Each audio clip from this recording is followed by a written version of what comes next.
आपके थकेले रिस्पॉन्स की तरह बिग बॉस का ये सीजन भी बहुत ज्यादा थक चुका है। जी हाँ, मैं आपके कमेंट्स पढ़ती हूँ और आपका ये कहना कि बिग बॉस सिर्फ यूजलेस लोग देखते हैं, ऐसा नहीं है, क्योंकि वीडियो पे कमेंट तो आप भी कर रहे हैं। चलो अटैक से शुरू नहीं करते, आज जानते हैं कि इस रिसेंटली आए एपिसोड में आखिर क्या क्या हुआ। और आई नो आप लोगों को काफी ज्यादा मसाला नहीं मिल पा रहा है बिग बॉस OTT सीजन 3 से। लेट्स होप कि टीवी वाला वर्जन जरूर जल्दी रिलीज किया जाए। ऑल्दो ये सभी कंटेस्टेंट्स जो इस वक्त बिग बॉस के घर के अंदर है, उन्हें काफी हाई डिमांड पर लाया गया था उनकी सोशल मीडिया प्रेजेंस देखते हुए, लेकिन वो उतना धमाल बिग बॉस के घर के अंदर नहीं मचा पा रहे हैं। So without delaying any further time, चलिए डिस्कस करते हैं कि इस रिसेंटली आए एपिसोड में आखिर ऐसा क्या हुआ। नमस्ते and hello everyone, it's me Prisha और आप देख रहे हैं अनकट। तो भैया एपिसोड की शुरुआत होती है सना मकबूल, अरमान मलिक, कृतिका, इन सब के बीच एक डिस्कशन से, जहां वो ये डिफेंड कर रहे होते हैं कि कैसे सना सुल्तान ने जो लास्ट टाइम उनके एक्ट पर बिहेव किया था, जिन्हें नहीं पता थोड़ा कॉन्टेक्स्ट दे देती हूँ, इन सब ने मिलकर सना का एक टॉय छुपा दिया था जिससे उनकी एक काफी ज्यादा डीप इमोशनल अटैचमेंट थी। इसके बाद क्या था, इस बात का काफी बड़ा मुद्दा बन गया। सना सुल्तान भैं भैं करके रोने लगी और भले ही इनका जो एक रिएक्शन था वो थोड़ा मुझे ओवर लगा, लेकिन यार सबकी अपनी एक पर्सनल चॉइस होती है, सबके इमोशंस होते हैं। अगर आप जानबूझकर उन इमोशन से खेल रहे हैं तो आप एक अच्छे इंसान नहीं हैं। और यही चीज जब इन 4 लोगों ने डिपिक्ट करी तो वो सुबह सुबह बैठ गए अपना एक डिस्कशन करने, जहां वो ये डिस्कस कर रहे थे कि कैसे सना का जो रिएक्शन था वो सही नहीं था और अपनी गलती मानने की बजाय वो बल्कि सना के बिहेवियर को ही गलत बता रहे थे, which I did not like at all। तो ये सुबह तो इनकी काफी ज्यादा बुरी हुई थी और मेरा भी मन उठ चुका था एपिसोड के बीच में से, लेकिन बीच में छोड़ कैसे, आप लोगों के लिए रिपोर्ट भी तो करना है। तो उसके बाद एक टास्क हुआ जिसमें घर वालों को ये समझ ही नहीं आया कि आखिर हमें करना क्या है। टास्क ये था कि अगर आप चंद्रिका को बॉटम 2 में नहीं देखना चाहते हो तो आपको धीरे धीरे स्टेप्स नहीं चलाने होंगे। तो फिर क्या था, इसके बाद एक टास्क हुआ जो घर वालों को समझ ही नहीं आया और उन्होंने वो टास्क उल्टा करके फिर भी मुनीषा जी को सेव कर लिया, क्योंकि ये वाला जो एलिमिनेशन था वो बाहर वाले पे डिपेंड करता था कि वो किसे चाहते हैं कि वो घर से आउट हो। ऑडियंस के वोट्स के हिसाब से बिग बॉस ने ये बताया कि कैसे मुनीषा और पौलमी बॉटम 2 में थे।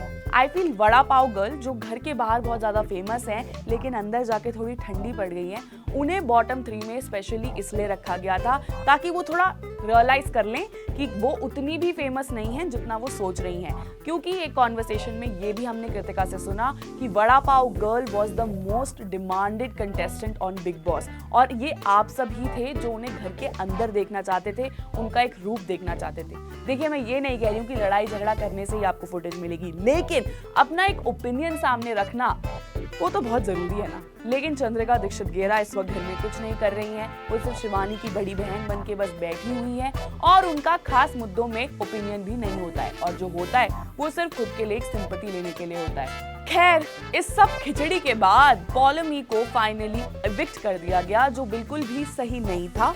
लवकेश ने अपने बाहर वाला होने का पूरा एडवांटेज लिया है इस सिचुएशन में मुनीषा जी को सेव करके, बट आई फील लवकेश को भी कहीं ना कहीं अंदर ये पता है कि मुनीषा जी डिजर्व करती थी घर से इविक्ट होना, ना कि पौलमी।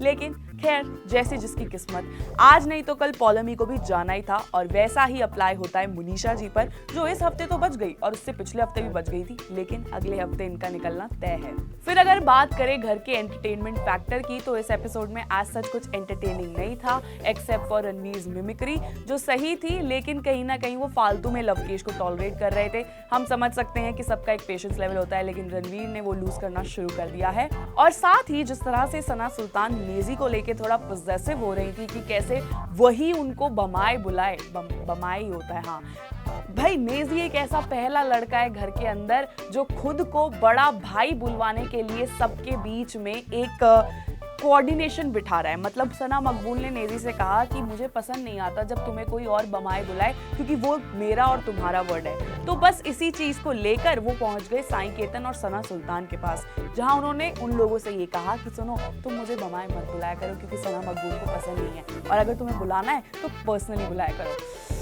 नेजी तो क्लियरली अपनी साइड पिक कर चुके हैं। वो टाइम तो स्पेंड करते हैं सना सुल्तान और साई केतन के साथ, लेकिन उनका दिल तो सना मकबूल के पास ही है। और इन दोनों सनास के बीच में कंफ्यूज रहने वाले नेजी अब थोड़ी डार्क और सुपरनैचुरल चीजों के बारे में भी बात करने लगे हैं। इनकी स्टोरी एक्चुअली काफी इंस्पायरिंग है और एक बाइट में तो मैंने ये भी देखा था कि कैसे इन्होंने अपनी एक रैपर बनने की जर्नी को काफी अच्छे से एक्सप्लेन किया था, जो अभी तक किसी भी एपिसोड में लाइव नहीं दिखाया गया है।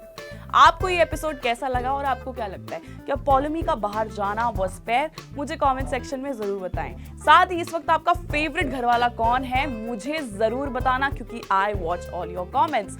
And that's it for this analysis. I hope you like this video. अगर आपको ये वीडियो पसंद आया हो then make sure that you press the like button, comment below and do not forget to subscribe to uncut.